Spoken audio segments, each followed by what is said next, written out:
ஓம் முருகா போற்றி. ஓம் சரவண பவ. என் அன்பு குழந்தையே, உன்னுடைய வாழ்வில் ஒரு அதிசயம் நடக்கப் போகின்றது. 2 மாதத்திற்கு பிறகு உன் வாழ்க்கை அடியோடு மாறப்போகிறது. பாய்ந்து வரும் யோகத்திற்கு மிக அதிக சக்தி உண்டு. அதை நீ ஆள்வதற்கு தயாராக இரு. நீ எதை பார்த்ததை விட பல மடங்கு நன்மை உனக்கு அதில் கிடைக்கப் போகின்றது. ஒரு சிலருக்கு இந்த யோகம் கிடைக்காமல் கூட போகலாம். ஆனால் இன்று அது உனக்கு கிடைத்திருக்கிறது. அது கிடைக்காமல் போன அவர்களுக்கும் இன்னும் நேரம் வரவில்லை என்று அர்த்தம். ஆனால் அவர்களுக்கும் ஒரு நாள் நிச்சயமாக இந்த யோகம் வரும். இப்போது அந்த யோகம் உனக்கு கிடைத்திருக்கிறது. நிம்மதியாகவே நீ இருக்கப் போகின்றாய். நல்லது உன் வாழ்வில் நடக்கப் போகின்றது. உன் அப்பன் நான் சொல்கிறேன். நீ இழந்தது எதுவென்று எனக்கு தெரியும். அது உனக்கு எவ்வளவு முக்கியம் என்றும் எனக்கு தெரியும். அது எவ்வளவு பெரியது என்றும் எனக்கும் தெரியும். நீ கவலைப்படாதே. இனி இழப்பதற்கு ஒன்றும் இல்லை என்று வரும்போது நீ புரிந்து கொள். இனி பெறுவதற்கு நிறையவே இருக்கிறது என்று. இதுவரை நீ இழந்தாய். இனிதான் அனைத்தையும் நீ பெறப்போகின்றாய். அதன் ஆரம்பமாகத்தான் என்னுடைய அன்பை நீ இன்று பெற்றுவிட்டாய். இனி எல்லாமே நீ பெறப்போகின்றாய். ஏற்கனவே நீ இழந்து விட்டதால் இந்த முறை எப்படி இழக்கக்கூடாது என்பதை புரிந்து பத்திரமாக வைத்துக் கொள்ளப் போகின்றாய். ஏனென்றால் இனி உன் வாழ்வில் பெரிதாகவே நீ பெறப்போகின்றாய். இந்த சிறிய இழப்பின் மூலம் அந்த அனுபவத்தை கொண்டு இனி நீ பெறப்போவதை பத்திரமாகவே வைத்துக் கொள்ளப் போகின்றாய். இனி உன்னிடத்திலிருந்து எதுவும் எடுத்து கொள்ளப்படாது. பயப்படாதே, கலங்காதே, குழப்பத்தை ஏற்படுத்தி கொள்ளாதே. உன் மனதை நீ எப்பொழுதும் அமைதியாக வைத்துக்கொள். உன்னை காப்பாற்ற நான் பல ரூபங்களில் வருவேன். வந்தும் இருக்கின்றேன். நான் உன் அருகே இருக்கும் நேரம் உன் துன்பங்கள் எல்லாம் காற்றில் பறந்து போகின்றது. அப்போது நான் அருகே இருப்பதை நீ உணராமல் உன்னை காப்பாற்ற நான் தரும் வாய்ப்புகளை அலட்சியமாக விட்டு விடுகிறாய். அதனால் தான் இவ்வளவு சிக்கல்களை நீ மாட்டிக்கொண்டிருக்கின்றாய். அதற்கு பிறகு துன்பம் மீண்டும் வரும்போது என்னிடம் வந்து முறையிட்டு அழுகின்றாய். ஆனால் உன் சக்தி என்ன தெரியுமா? நீ எவ்வளவு பெரிய பள்ளத்தில் வீழ்ந்தாலும் மற்றவரை விட வேகமாக எழுந்து மேலே வரக்கூடிய ஆற்றல் கொண்டுள்ளாய். தோல்விகள் உன்னிடம் தோற்று ஓடப் போகின்றது. நான் உன்னை கடைசி வரை காப்பாற்றப் போகின்றேன். என் பிரியமான பிள்ளைக்கு நான் எல்லாவற்றையுமே தரப்போகின்றேன். என் பிள்ளையை காப்பாற்றுவது உன் அப்பாவின் வேலை அல்லவா? நான் காப்பாற்றுகிறேன். நீ பயப்படாதே. எதை பற்றியும் நீ சிந்திக்காதே. பல நேரங்களில் பல ரூபங்களில் நான் உனக்கு ஆறுதலாக வந்து பேசுவது அவ்வப்பொழுது உன் கண்ணீர் துடைக்க மட்டுமல்ல, நான் உன்னோடு இருக்கிறேன் என்ற உண்மையை உனக்கு உணர வைக்கத்தான். மனம் தளர்ந்து போகாமல் வாழ்வின் அடுத்த கட்டம் என்னவென்று பார்த்து அதை நீங்கி பயணிக்க செய். அடுத்த கட்டத்திற்கு நீ சென்று விடு. அதை நான் நகர்த்தி காமிக்கின்றேன். அதை புரிந்து வாழ்வின் அடுத்த கட்டத்திற்கு என்ன எல்லாம் செய்ய வேண்டுமோ அந்த சிந்தனையில் நீ ஈடுபடுத்திக் கொள் உன்னை. அங்கேயே இருந்து கண்ணீர் சிந்தாதே. போனது எல்லாம் போகட்டும்.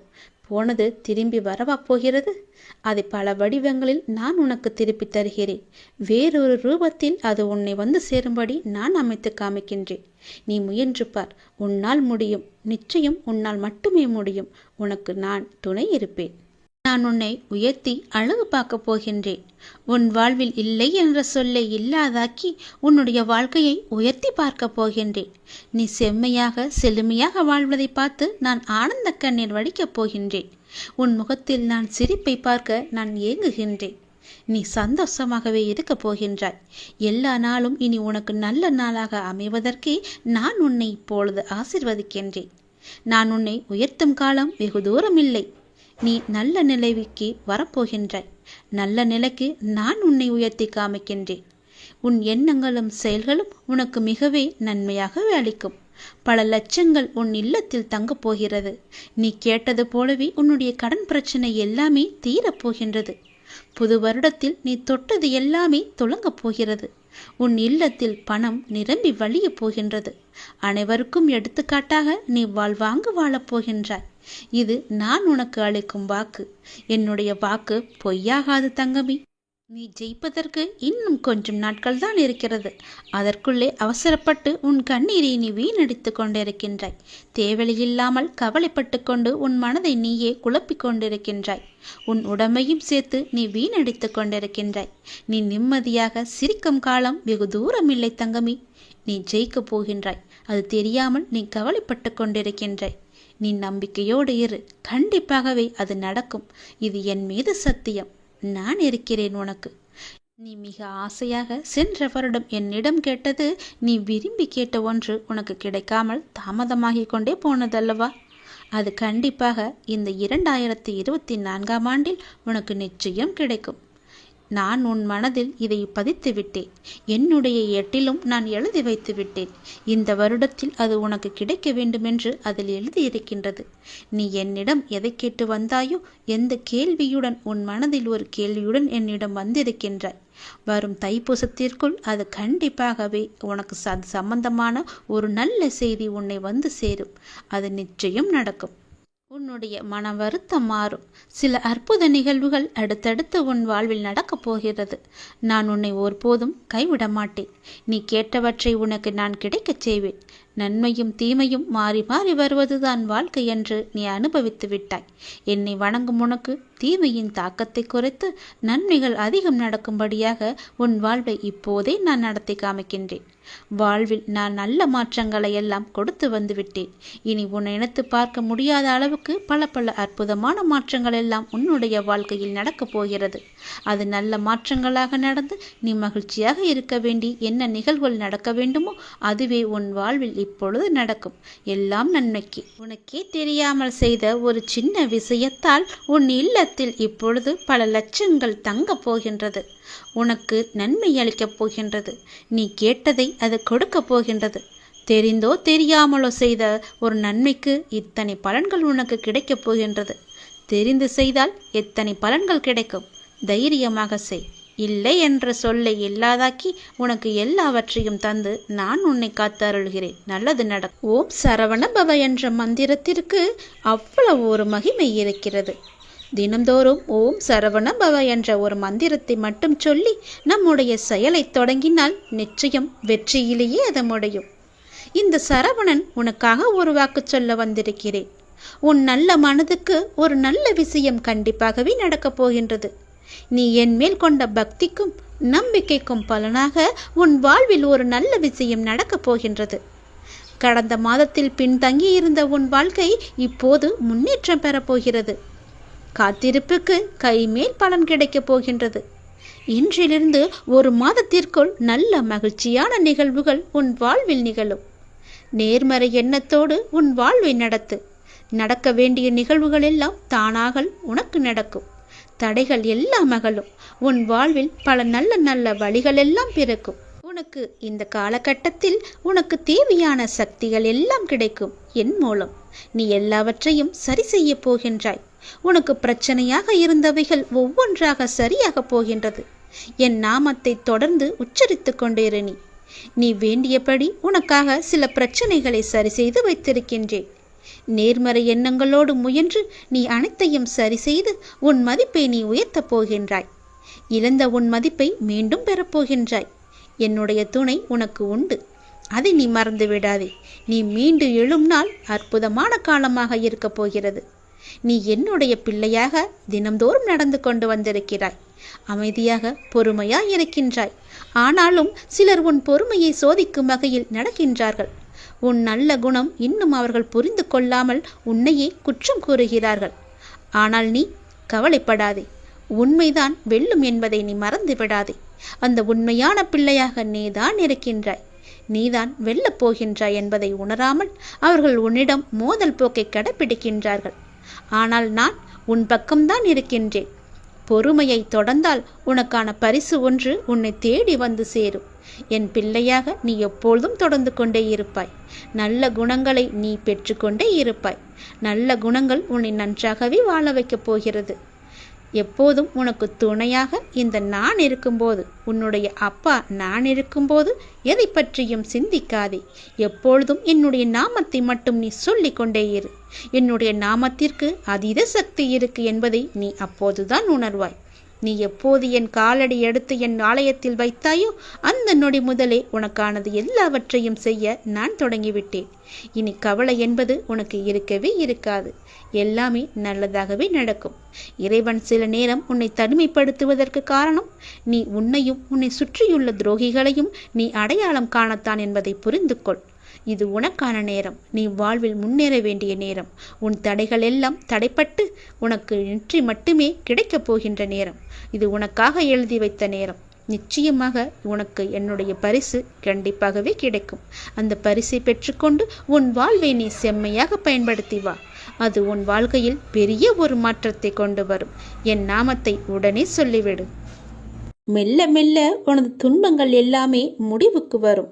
உனக்கு கஷ்டத்திலிருந்தும் நோயிலிருந்தும் விடுதலை கிடைக்கும்படி நான் செய்வேன்.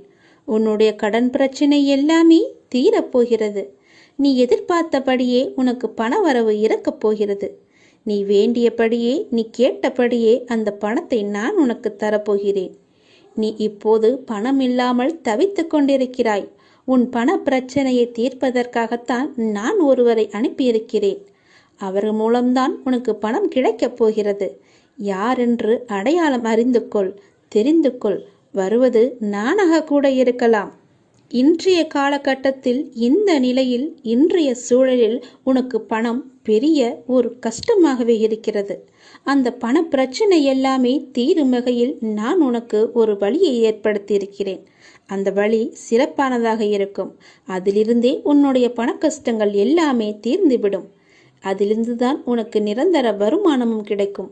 நீ கவலைப்படாதே. உன் பண பிரச்சனையை தீர்ப்பது என்னுடைய பொறுப்பு. நான் இன்றுதான் ஒருவரிடம் பணம் கொடுத்து அனுப்பியிருக்கிறேன். விரைவில் அவர் உன்னை தேடி வருவார். யாரென்று அறிந்து கொண்டு அந்த பணத்தை நீ வாங்கிக்கொள். நீயாக சென்றாலும் சரி, இல்லை அவராகவே வந்தாலும் சரி, கொடுப்பது நான் தான். உன் பண பிரச்சனை அதிலிருந்துதான் தீரப்போகிறது. நீ எப்போது அந்த பணத்தை வாங்குகிறாயோ அன்று முதலே என்னுடைய ஆசீர்வாதம் மூலம் உனக்கு பணம் கிடைத்து கொண்டே இருக்கும். உன்னுடைய கருமாக்கள் எல்லாமே நீங்க பெற்று உன்னுடைய கடன் பிரச்சனைகள் எல்லாமே தீர்ந்து பணமழையில் நீ நனையப் போகிறாய். உன்னுடைய கடன் பிரச்சனை, தீராத கஷ்டம் எல்லாமே நிவர்த்தியாய்விடும். கடன் நிற்கிறதே என்று கவலைப்படாதே. இனி உன் வாயிலிருந்து பணம் இல்லை என்ற சொல்லும் வரக்கூடாது. ஏனென்றால் பண பிரச்சனையை தீர்க்கத்தான் நான் ஒருவரை அனுப்பியிருக்கிறேன். நானும் வருவேன். எதிர்பார்த்து காத்திரு. நீ என்னை நோக்கி வர வேண்டும் என்றால் நீ நான் சொல்வதை போல செய்துவிடு. உனக்கு எல்லாமே நல்லதாகவே நடக்கும். உன்னுடைய தொழில், நீ இப்போது பார்த்து கொண்டிருக்கும் வேலை உனக்கு சிறப்பானதாக மாறி பல மடங்கு உத்தியோகத்தில் பதவி உயர்வு பெற்று கூடுதல் வருமானமும் கிடைக்கும்படி செய்கிறேன். செய்து கொண்டேன், செய்தும் விட்டேன். அது விரைவிலேயே உன் கையில் கிடைக்கும். நான் சொன்னது போலவே அந்த தை மாதத்திற்குள்ளே உனக்கு கிடைத்துவிடும்.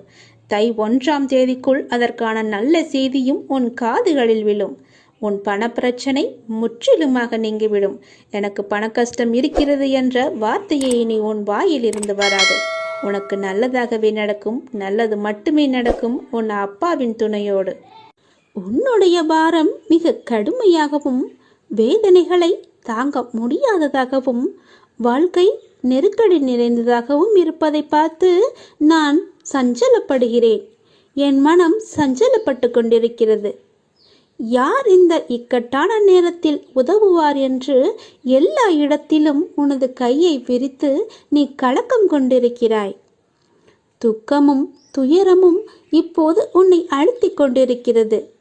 இதிலிருந்து எழுந்து வர நீ முயற்சி செய்கிறாய். ஆனால் உன்னால் வர முடியவில்லை. ஏன் முடியவில்லை என்று யோசித்தாயா? முதலில் அதை எல்லாவற்றையுமே நீ மறந்துவிடு.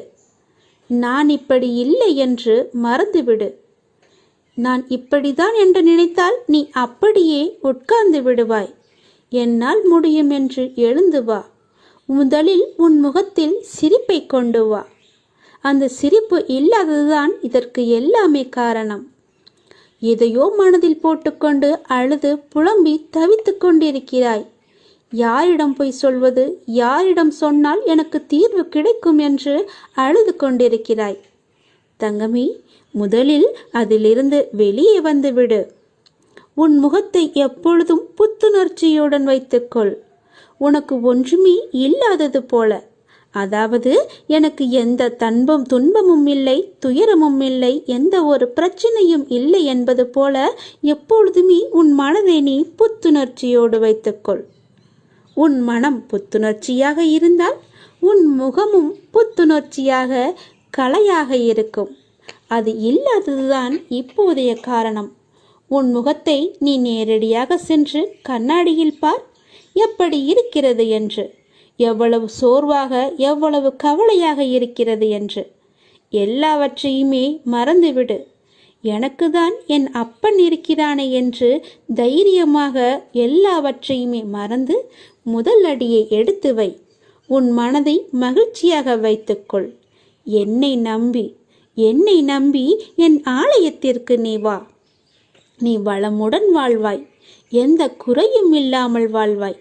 உனக்கு வாழ்க்கையில் எந்த ஒரு கஷ்டமும் இருக்காது, எந்த துன்பமும் இருக்காது, எந்த துயரமும் இருக்காது. முதலில் நான் சொல்வது போல செய். உன் வாழ்க்கை எப்படி இருக்கிறது என்று பார். உன்னை தேடி அவர்கள் விலகி சென்றவர்களெல்லாம் தானாக வருவார்கள். உன் மனதையும் உன்னையும் நீ புத்துணர்ச்சியோடு வைத்துக்கொண்டு உன் முகத்தில் புன்னகையை வைத்து பாரேன், எப்படி தேன் போல ஓடி வருகிறார்கள் என்று. வாழ்க்கைக்கான அர்த்தத்தை தான் எல்லோருமே தேடிக்கொண்டிருக்கிறார்கள்.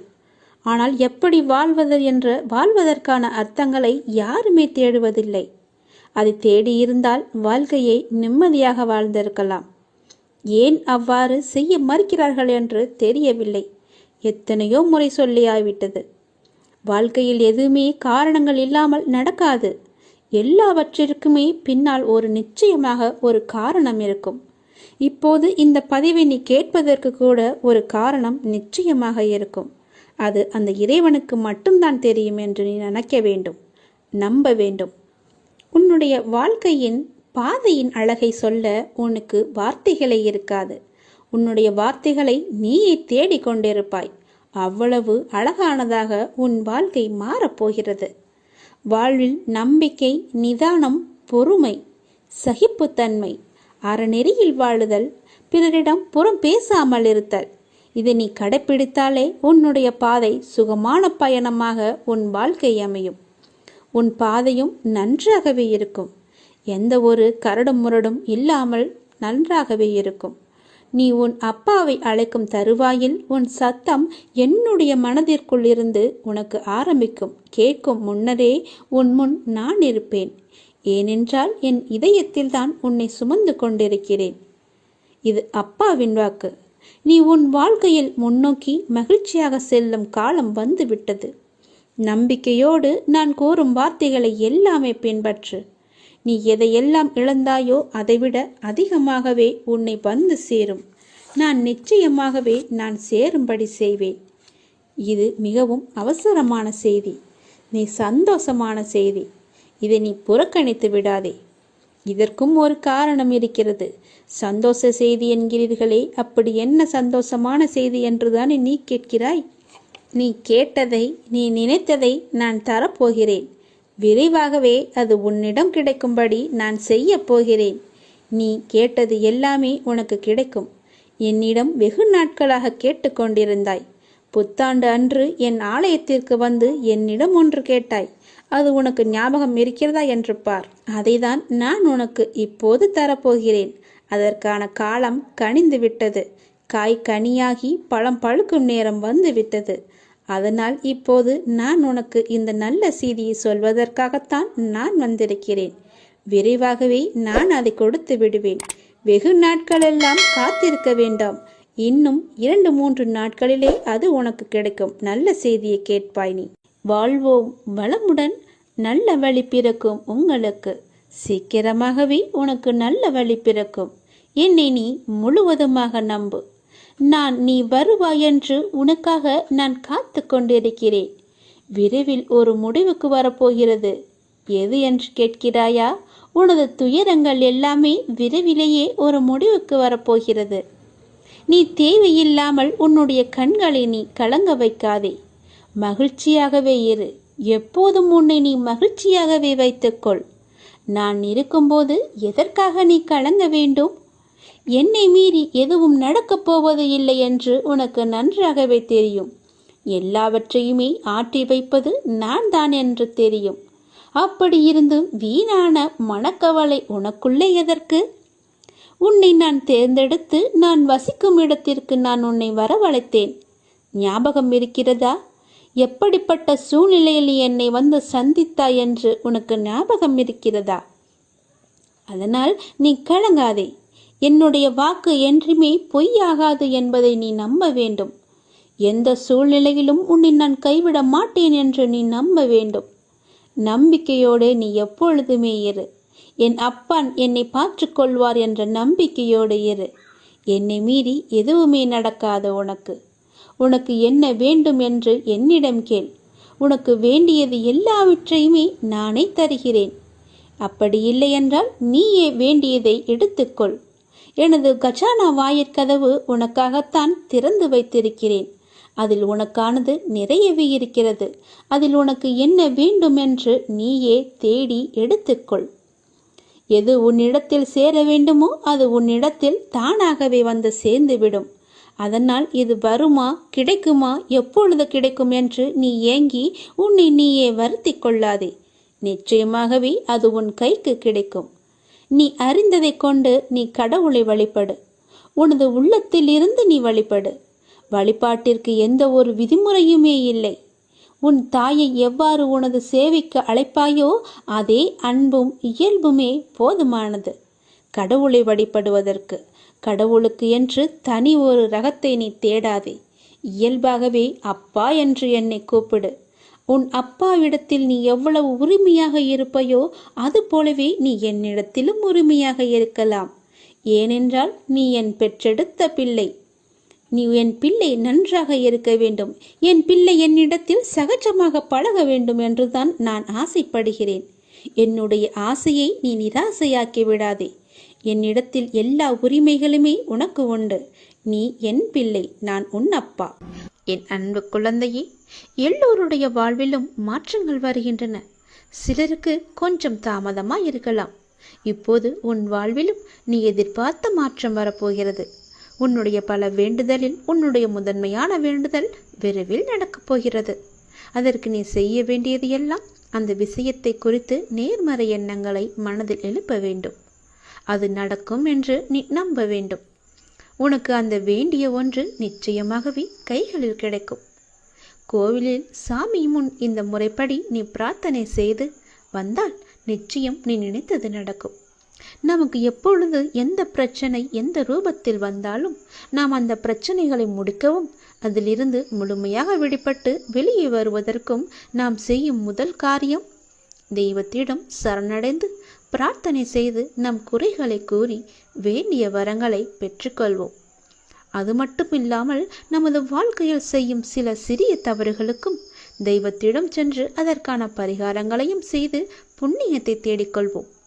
ஆனால் கோவிலில் சாமியிடம் வேண்டுவதாக இருந்தாலும் பரிகாரம் செய்வதாக இருந்தாலும் அதற்கு ஒரு முறை இருக்கிறது. அந்த முறைப்படிதான் நாம் இறைவனிடம் வேண்ட வேண்டும். அப்படி வேண்டினால் கண்டிப்பாகவே அது நிறைவேற்றப்படும். அந்த முறைப்படி பரிகாரம் செய்தாலும் தெய்வம் அதை முழுமையாக ஏற்றுக்கொள்ளும். நாம் நம்பிக்கையுடன் செய்ய வேண்டும். அதனால் இன்று கோவிலில் தெய்வத்தின் முன் எப்படி பிரார்த்தனை செய்வது, எப்படி வேண்டுவது பற்றி தான் நாம் இப்போது சொல்ல போகிறோம். கோவிலுக்கு சென்றால் தெய்வத்தின் முன் மண்டியிட்டு வேண்டு என்று நிறைய பேர் சொல்லி நாம் கேள்விப்பட்டிருப்போம். ஆனால் நம்மில் எத்தனை பேர் இந்த முறையில் தெய்வம் முன் மண்டியிட்டு வேண்டியுள்ளனர் என்பது நமக்கு தெரியாது. ஆனால் அடுத்த முறை நீங்கள் கோலதெய்வ கோயிலுக்கு சென்றாலும் அல்லது வேறு ஏதாவது உங்களுக்கு பிடித்த தெய்வத்துடைய கோவிலுக்கு சென்று வேண்டினாலும் தெய்வத்தின் முன் முட்டி போட்டு உங்கள் பிரார்த்தனையை வையுங்கள். நீங்கள் தெய்வத்தின் சன்னிதானத்திற்கு முன்பு மண்டி போட்டு உங்கள் இரு கைகளையும் ஏந்தி உங்களுடைய பிரச்சனையை குறைகளை கடவுளிடம் சொல்லி வேண்டிய வரங்களை நீங்கள் பெற்றுக்கொள்ளுங்கள். இப்படி நீங்கள் முட்டி போட்டு வேண்டினால் தெய்வம் நாம் கேட்டதை உடனே கொடுக்கும் என சொல்லப்படுகிறது. இப்படி நீங்கள் எந்த தெய்வத்தின் கோவிலுக்கு சென்றாலும் முழங்கால் போட்டு மண்டியிட்டு உங்களின் இரு கைகளையும் ஏந்தி வேண்ட வேண்டும். உங்களுடைய வேண்டுதலை சீக்கிரமாகவே ஏற்றுக்கொள்வார். அதே நேரம் அந்த வேண்டுதல் சீக்கிரம் தெய்வத்தால் நிறைவேற்றியும் தரப்படும் என்பது காலம் காலமாக மக்களிடம் உள்ள நம்பிக்கை. அந்த நம்பிக்கை உங்களுக்குள்ளே இருக்க வேண்டும். நீங்கள் நிறைய கோவில்களில் சில தெய்வத்திற்கு வேண்டுதல் வைத்து முழங்கால் மண்டியிட்டு கோவிலை சுற்றி வலம் வருவார்கள். கோவில் படியேறி தங்களுடைய நேர்த்திக்கடனை செலுத்துவார்கள். இப்படியெல்லாம் கூட தெய்வத்திற்கு பிரார்த்தனை செய்யலாம் என்று நம்முடைய சாஸ்திரங்களே கூறுகிறது. இருந்தாலும் உங்களுடைய உடம்பை பிரார்த்தனை செய்கிறேன் என்ற பெயரில் வருத்தி கொண்டு நீங்கள் முழங்காலிட்டு கோவிலை சுற்றியோ அல்லது கோவில் படிக்கட்டிலோ நடக்க வேண்டும் என்ற அவசியம் கிடையாது. உங்களை உடலை வருத்தி தான் நம்மை செய்ய வேண்டும் என்று யாரும் சொல்லவில்லை. எந்த கடவுளும் நிர்பந்திக்கவில்லை. தெய்வத்தின் சன்னிதானத்திற்கு முன்பு மண்டியிட்டு தெய்வத்தை முழு நம்பிக்கையோடு நினைத்து மனதார வேண்டிக் கொண்டாலே போதும். நீங்கள் நினைத்தது நிச்சயமாகவே ஒரு மண்டலத்தில் நடக்கும். அதாவது 48 நாட்களுக்குள் அது நடந்தே தீரும். நீங்களும் உங்கள் இஷ்ட தெய்வத்தை நினைத்து முழு நம்பிக்கையோடு வேண்டுங்கள். எந்த தெய்வமாக இருந்தாலும் கை நீட்டி கேட்டால் கண்டிப்பாகவே கொடுப்பார். இல்லை என்று சொல்லாமல் நமக்கு அள்ளி தருபவர்தான் தெய்வம். மண்டியிட்டு கைகளை ஏந்தி கடவுளிடம் கேளுங்கள். உங்கள் பிரார்த்தனை நிச்சயம் நிறைவேறும். ஓம் சரவணபவ. ஓம் முருகா போற்றி. அனைவருக்கும் நல்லதே நடக்கட்டும்.